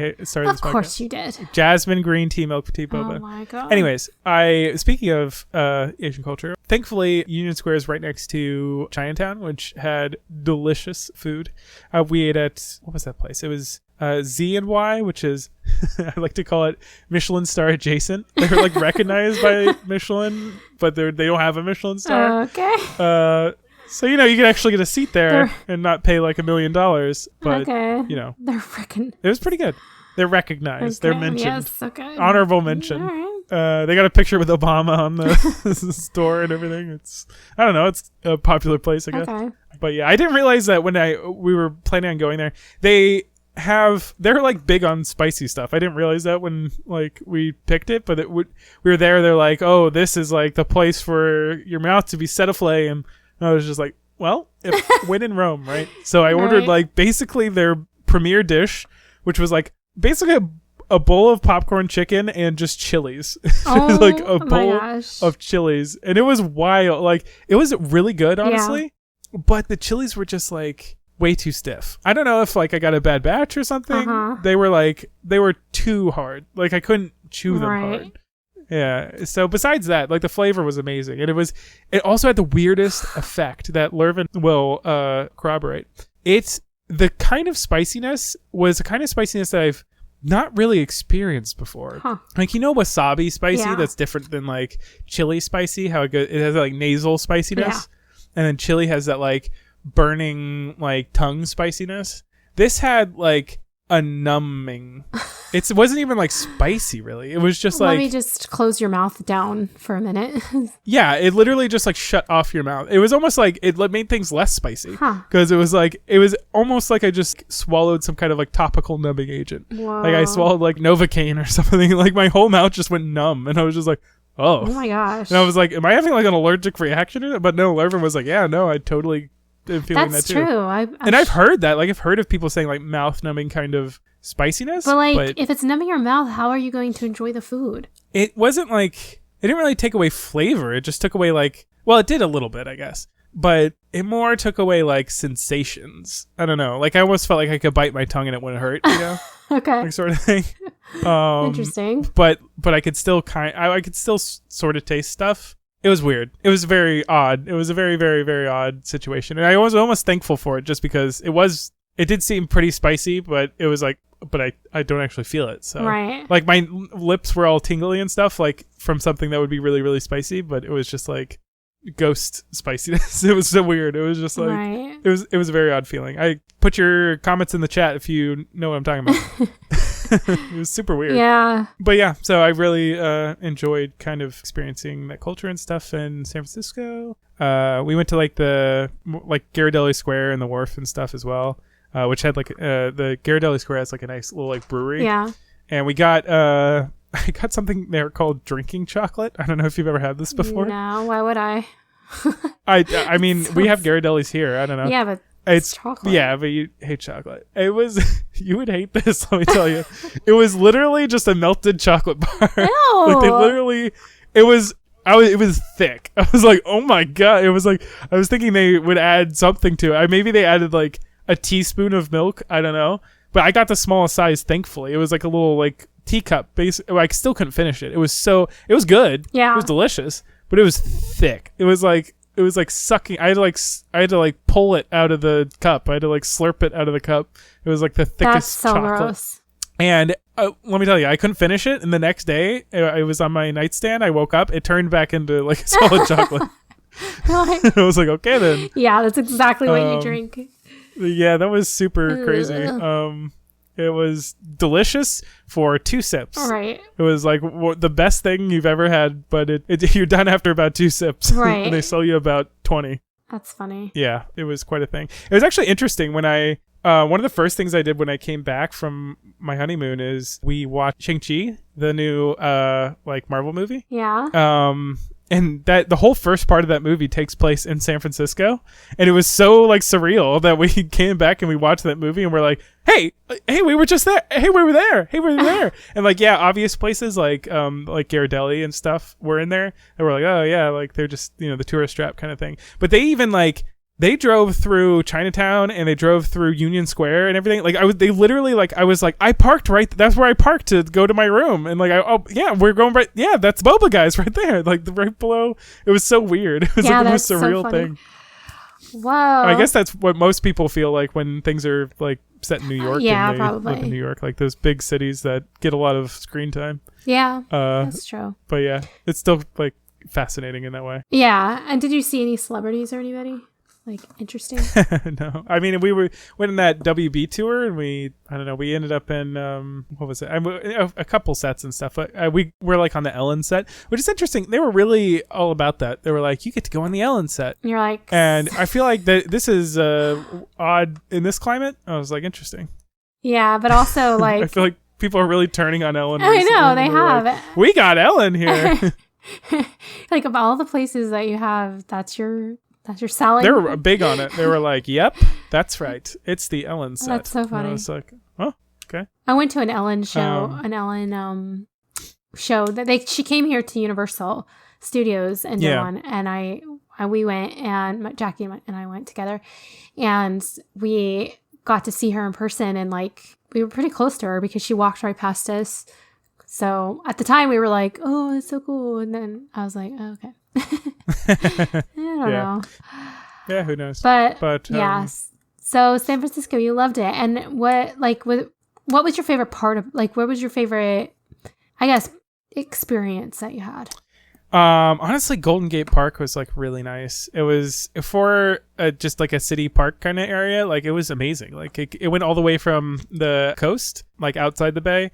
And it was just like a strip that goes like right through San Francisco, and it is big and it has like so much amazing stuff, like particularly like gardens and stuff, like botanical gardens. They have the Japanese tea gardens, which is just like this beautifully curated area, and they have like like rare plants, and they have a curated sequoia redwood like area that's just like, I guess it was just planted there to kind of like give that vibe. And it's just weird to like be in this bustling city and then step back into that like Sequoia National Forest like feeling like within the city. And yeah, they have like a lot of pathways for like joggers and bikers and stuff, and along them they have like these babbling brooks that they've clearly like orchestrated to like run alongside it. So like as you're running down, if you're like jogging across the sidewalks and stuff, like you're running along like this babbling brook that has like these twisting trees that run along them, and it's just like, wow, like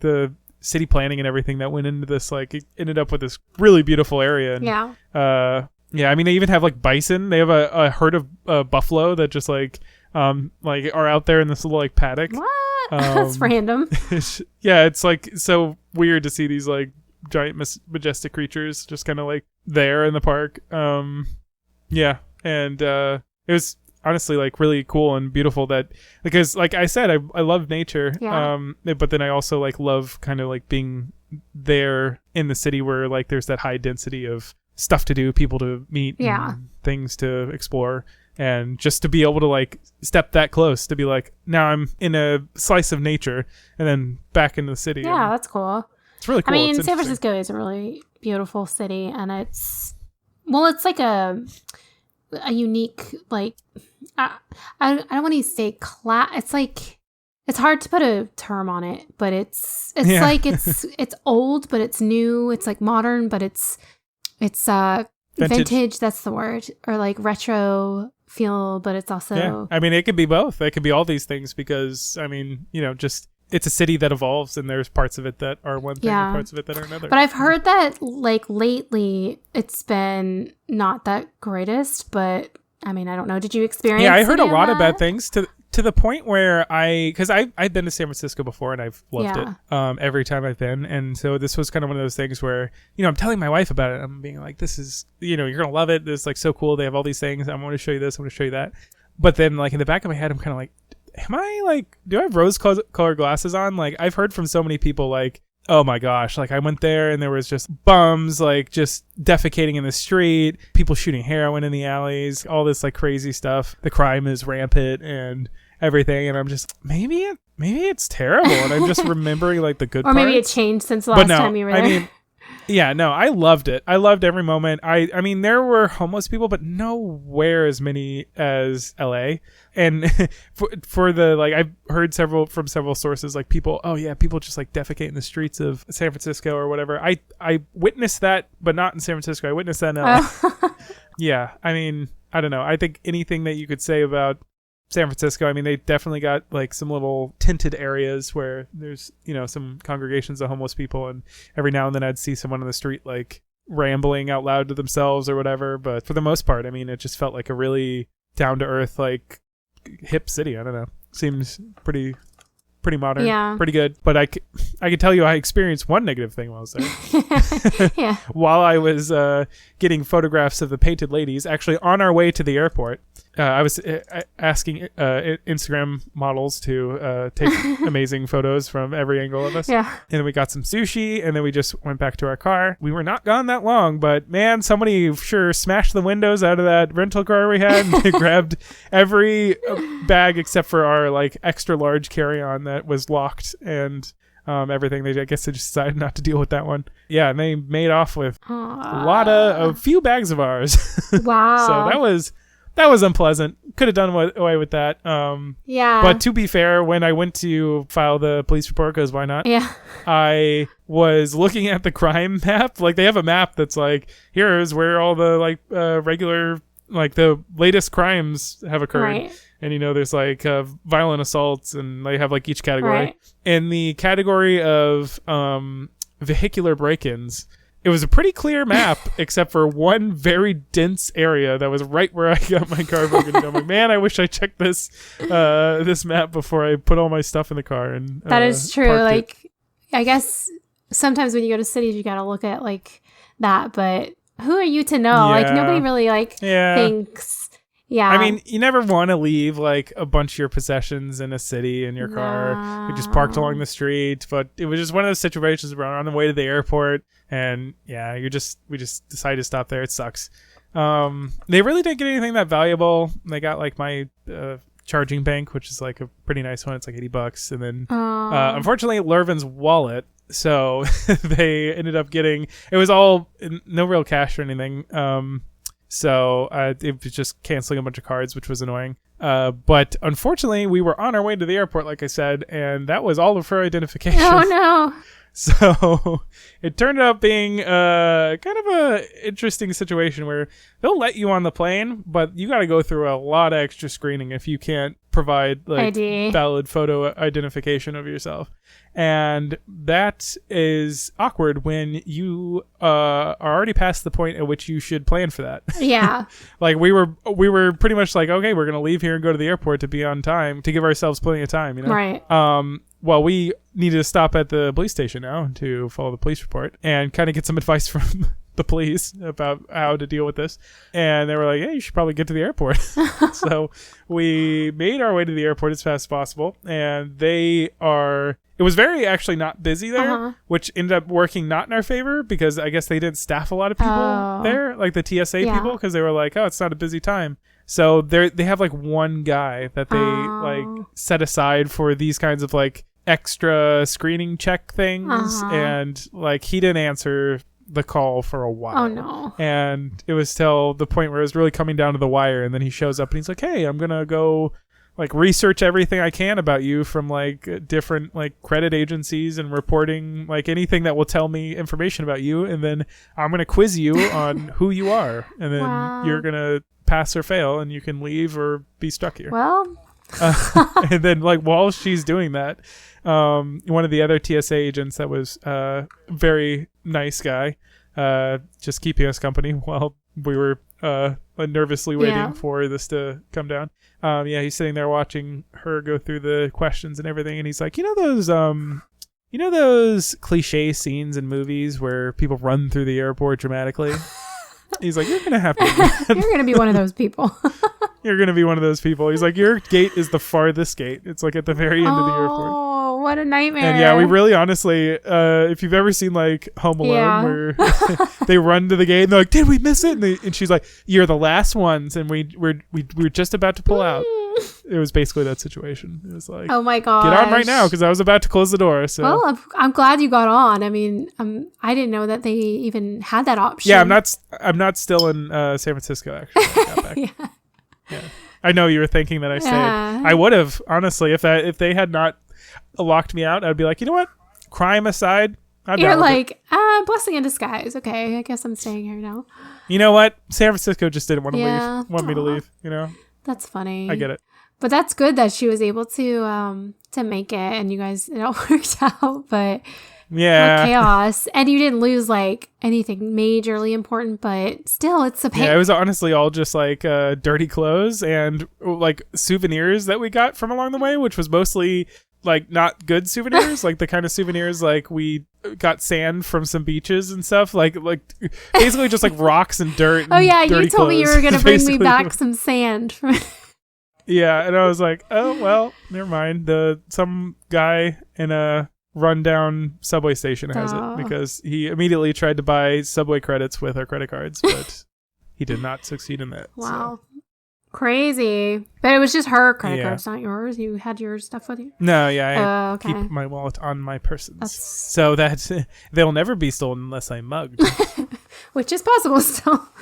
But but still, what a pain to like have to go through and replace like clothes. Now you like are down. Yeah, there was a couple like really good shirts, obviously, that I liked in there, and pretty much all my underwear was like. I hope he's into that, but that's funny. Otherwise, they're probably sitting in the side of a road somewhere or in a garbage can. Yeah, that's why I started checking all the streets because like normally, they like dump it. They'll just like run into an alley or something and dump it out and grab anything useful, you know. So I just kind of like looked around a little bit, but it was one of those situations where we're short on time, very demoralized. How embarrassing. But still, like, obviously it happens to a lot of people in that area, so don't feel bad. I did see, like, on the news shortly after that, or, like, I saw on the news that... They catch the guy? No, they didn't catch the guy. But that San Francisco was having a problem with car break-ins and, like, how some people were just, like, leaving their windows down because... They're like, can you just take your stuff? Like, don't break my window. And they're like putting signs up on their windows saying like someone's already taken everything, or like don't don't break in. I have nothing in here, like that kind of stuff. So it's like obviously, and then the people are obviously being like, yeah, don't break into his car. I have all the good stuff. Yeah. But yeah, like because they're like breaking windows, so people would be like, I'll just leave my windows down and like. honestly, 100%. Like, we had a rental and we bought like the extra insurance, which is normally a ripoff, right? But like, it came in super handy because we pulled up and the guy was like, "Hey, you returning?" And I was like, "Yeah." I was like, "He broke the," and he's like, "Yeah." He's just like, he's like, how did he already know? Well, the window was. Oh, he saw it. Oh, yeah. Like when I pulled up, I was like, "By the way, I don't know if you noticed." He's like, "I noticed. Yes." He's like, "Just it's fine. You can go." Well, that's nice. Yeah, and I didn't pay anything. But I remember when he busted it out and when we found it, like I looked back and I was like, "Well, did we have anything in there?" And she was like, my wife was like, "I don't think so. Just like dirty clothes and rocks and stuff." And we're like, you know what would really suck if this was our car and that was our window, because that would be the most like expensive thing that we would have lost. That's true. Yeah, that is true. But you did have to pay for the insurance, so. Yeah. So in the end, but I mean that was already lost. That's true. So at least we put it to use. Yeah, exactly. At least you got your money's worth. Wow. Yeah. Sounds like an amazing trip, though. Overall, you got to do a lot of stuff. Like you said, you were saying that you did so much, it went by so fast, but it's still, you have all those experiences. So yeah, I mean, it was honestly pretty perfectly timed out. Like I'm a person who doesn't really mind driving, so we did have a lot of like night drives and stuff in there to like get to each destination. Yeah. But not so much that it was like exhausting or overwhelming. Generally, I like to kind of unwind after these events. Yeah. And, yeah, driving on the open road or even up like windy mountain roads is kind of like a fun way to decompress and think about what's next. Well, it would be. Lervin's pretty freaked out by windy mountain roads. Oh, yeah. So that was a bit so you're like, wait a minute, this is supposed to be anxious. Yeah. This is supposed to be our chill time. What's going on? A little like, can you slow down? And I'm like, I'm 10 miles under the speed limit. I'll stop, I guess. Yeah. Well, when you're out of a fish out of water, sometimes it's of course. True. It can definitely feel like weird coming from like Orlando, where if there's like once in a while a windy street and definitely no cliffs on either side. So yeah, I don't know. Well, I'm glad you had fun, and I'm sure Lervin had fun too, doing everything. So you guys are pretty cool, adventurous people. So yeah, I'm sure it was a blast. That's awesome. I mean, really, that was really cool that you got to do, and you got to take 2 weeks, which is even crazier. Yeah, I mean, like, when you're going big. Yeah, go big, exactly. You know? Why not? How long did you guys take? Was we were just gone a week. So yeah, I mean that's mostly what you want to do, because I mean you want some other time to, especially with, like family vacations, like you want a little time to yourself. Yeah, exactly. Yeah, so that's really neat. Yeah, but it was just so cool how you had like a variety of stuff too. It wasn't just like, one destination. It was kind of almost like if you were a foreigner coming here, like on your honeymoon, you don't want to just go to like France and see the Eiffel Tower for your honeymoon. You want to see like multiple things. And it's kind of like you did that, but in your own country, kind of, I guess. Yeah, honestly, like the reason we picked California is just because of how diverse it is. Like it has so many like different things going on. Like it's got several large cities worth talking about. It's got the desert kind of vibe, and then also like the more foresty and also coastal, and also like northern and southern. And it's maybe it'll give some people some ideas to, like, if they ever want to go on a honeymoon, like, and get that same. Yeah, and it was interesting to see inspiration for, like, we kept seeing inspirations for like different movies and stuff. Like I totally, like I mentioned before, like feeling like I was in Tatooine on some of those dunes, but like the forests of Endor, definitely, like when I was in like Sequoia and stuff, like it felt like I was in Empire Strikes Back. It was wild. That's cool. Yeah, that's really awesome. We had some of those experiences on ours too, and it was just like, it's crazy how different just being in the United States is. Like, like pretty much every state you go to, you can experience a completely different landscape or a completely different, I don't know, place that has a whole different vibe than 2 hours down the road. It's crazy. Like, I wonder if I assume other countries are like that too, because obviously there's nothing super unique about the United States versus other countries. Well, it's pretty sprawling. I mean, honestly, I think that is one of the more unique things. So I think a lot of other countries, just by virtue of being so small, but also sometimes of being just kind of like locked into, like Russia, for example. I feel like there's a lot of like sameness in a lot of other countries, you know. Like, right. I guess that's probably like true. Russia's a massive country, and I feel like most of it's just kind of tundra. Yeah. You know, same with like Canada as well. Yeah, I guess Canada's kind of very, similar with. Yeah, I don't know. we're just very lucky to be in like on the perfect continent and zone for like different climates and various different stuff. Lucked out. It is a pretty cool thing, because a lot of times, like especially growing up, I was always like, yeah, I want to travel. Obviously, like we're big travelers, and I was like, I want to get out of this country. I want to go see Europe. I want to go see, and I still do want to do all that, but I never really thought about traveling throughout the United States when I was younger, because I was like, it's just the dream to go overseas, like it's like that's the dream. Right. But then the more and more I travel within the United States, I'm like, this place is pretty freaking cool. Like we have so many cool places, so many beautiful places that are, from, like a geography standpoint, it's like pretty neat. So it's kind of like, I don't know, I think I go into like Australia or something, for example. It's like, okay, I go to like Sydney and then I check out some of the outback, and then what else? And then, like, it's all pretty much like that's a whole continent, and I'm just like, that's it. True. I guess you could see some Great Barrier Reef. Then I'm sure there's but then again I'm like, well, maybe that's my perspective because I don't live there, so maybe it's I mean, I'm sure somebody could find some like wildly different areas of Australia, but I mean, for the most part, I think you can pretty much say that it's well, I do know that like a lot of similarity. It was kind of surprising to me, but I learned kind of, I'd say recently in the grand scheme of my life, that Australia is actually, it's huge, it's big, but where it's populated is actually extremely small. Yeah, it's all like on the coast. So there's like almost no nobody lives, and it's kind of scary. Just a lot of indigenous people, I guess. Oh, really? Yeah, maybe.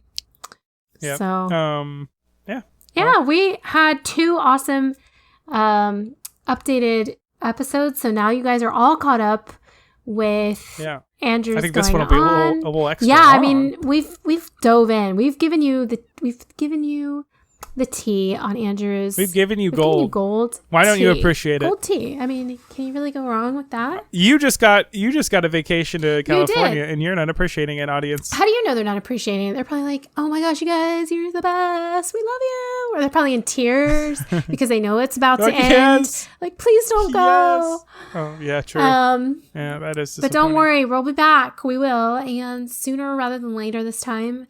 And we'll have some more exciting stuff to talk about, I'm sure. Yes. I'll let Lisa talk next time. No, I talk all the time. It's good that you got a lot. I was thrilled. I was on the edge of my seat and super excited to hear about it because you've been back for a little while and we really haven't talked about your honeymoon that much or your wedding. So it was a nice catch up for me too. I gotta save it for the podcast. Oh. Yeah. We never talk anymore because yeah, I don't talk to them. If I ever see you in the real world, I'm like, plug your ears. It's kind of like when anyway, I'm about to dive somewhere else, but it was like when we worked for our father, it was like anytime we were outside of the office, like all we ever talked about was work because it's just like the thing. Well, that tends to happen. Anyway. A co-working situation. Oh, well. Cool. That's a wrap. Cut. I learned that terminology in Hollywood. Oh, you're so refined. Mm-hmm. You're so. I went to the observatory. You're never so mind. Cultured. You went to you didn't mention the observatory in LA. No, okay. I didn't. That's there was a lot of people there. I felt like I was gonna get COVID at the end. Okay, nice story. I had a great view of all of LA. Anyways, okay, bye everybody. Have a good night. Love you guys. So long, pretty well, Pip, cheerio, we'll be back soon. Love you. Bye bye. I gotta say though, the God rays in LA are powerful because of all the smog. Ah, yes. Well, he's like shining down his extra love on these people that are suffering. So when the sun, when it's like a sunset in LA, it's pretty fantastic because you get these like shimmering beams of light coming through the mountains that just like reflects off of all of the smog. And suddenly it becomes beautiful just for a moment. See, you put a positive spin on everything too. We're a good team. We gotta fog up our city so we get some sweet God rays. Can we not? I love you. Bye bye.